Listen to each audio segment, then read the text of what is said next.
Hello. Today I'm going to answer the why question, why we begin with Spanish for a few years in early grammar, and then we move to Latin and add on Greek there. But what's the position of Spanish in our program? Why either do it at all or do the amount that we do? And the I'll start with our curriculum guide and the philosophy there. And so, philosophy is in order to take advantage of the sensitivity of the ear, the elasticity of the muscles of the throat and tongue, and the power of mimicry found in the very young, we introduce foreign language exposure as soon as they enter school. So, right away, we want to take advantage of those things, those attributes of the young mind and body. This exposure is particularly beneficial when learning spoken languages.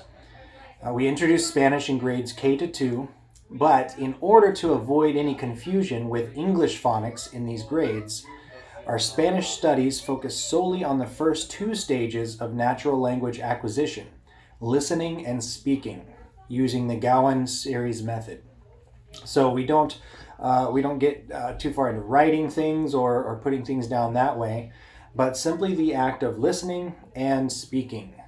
And that the phonogram confusion potentially could come from the fact that English phonograms, we have a lot more sounds, a greater number of sounds that go along, particularly with each vowel, than Spanish does. Spanish is quite simple. You see a vowel and you say it. It has one sound for the letter that is written out. So the phonogram is much more simple that way.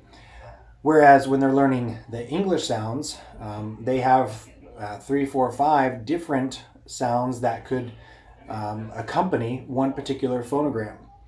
The famous one is OUGH, and that could be uff or ow or oo or off.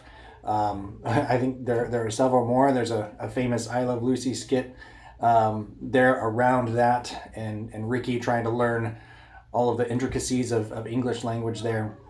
So to avoid all of that confusion while they're learning their phonograms, try to keep it very simple with the Spanish exposure there.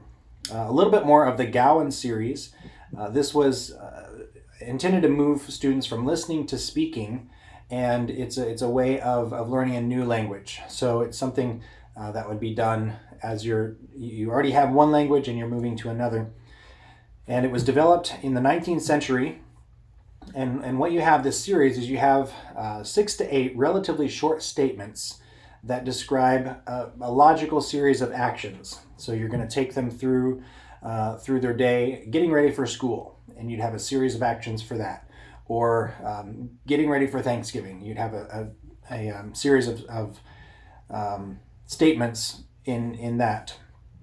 And what you would do there is you begin in the English language that they're familiar with so that they know what's going on. You give them their English series, and then you're picking out the verb, usually the verb, and translating that into the new language, or in this case, Spanish. So you're given the English statement with the Spanish verb.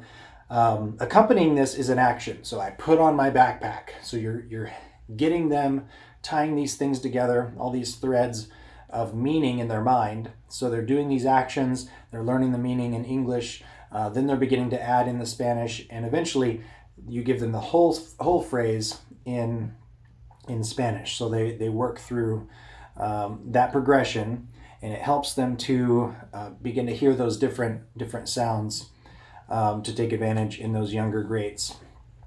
And the reason that we do that early on is it's a fairly easy and it's has many similarities to English, as opposed to starting with Greek, which has a different alphabet. And then in third grade, that's when we shift over to Latin, and we begin the process in elementary school or grammar school of beginning to build that vocabulary of Latin. Latin is interesting because it's similar to Spanish in that each vowel has one to two sounds, very simple. But what's different about Latin and is difficult for modern speakers is that it is the emphasis and the dynamics are primarily given by the length of a syllable or a length of a sound rather than the pitch or the vocal inflection of it. So you can hear my pitch going up and down as I speak. We have a musical language. There are languages that are even more musical, even more tonal, especially language of the Southeast Asia. If you've ever been to Thailand or Malaysia or anything like that, a very tonal language where even just the pitch could change the meaning of the word.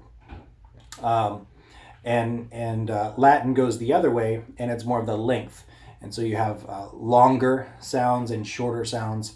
When we in English we talk about long and short. They're not really long and short in our language, but they're kind of holdovers of what that would have been earlier in Latin and Greek. So as you can tell, I'm kind of diving down the rabbit hole of philology here. Passionate about it and love teaching students new languages and tools for them as they are building their toolbox for learning. But that's just a little bit about why we start with Spanish, just to give them a flavor and a taste, and then move on to Latin there and how we do Spanish in that. All right, thank you very much.